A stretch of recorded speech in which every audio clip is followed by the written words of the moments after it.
Biodiversity includes many things, but one of the most important things about biodiversity is the number of species we find.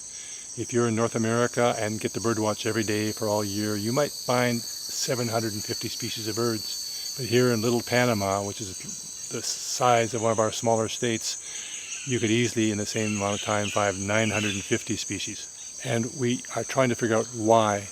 Almost every type of plant or animal we look at, the same thing happens. As you move from the North Pole and South Pole towards the equator, we find many, many more species. And people are trying to figure out why that is. One reason that they had thought about was perhaps it's because tropical rainforests are so benign. There are leaves all year round. It's kind of warm all year round. There's rainfall, there's food. And because it is such an easy place to live, the species that are there begin to accumulate more and more species. Our evidence and experiments and observations seem to say that doesn't work very well.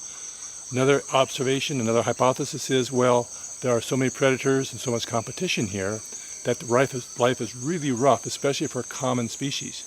And that once you get really common, then the predators will pick on you and the competitors will more likely come down on you. And what happens is that keeps all the populations down so nobody can become really common and allows for a lot more species to be here.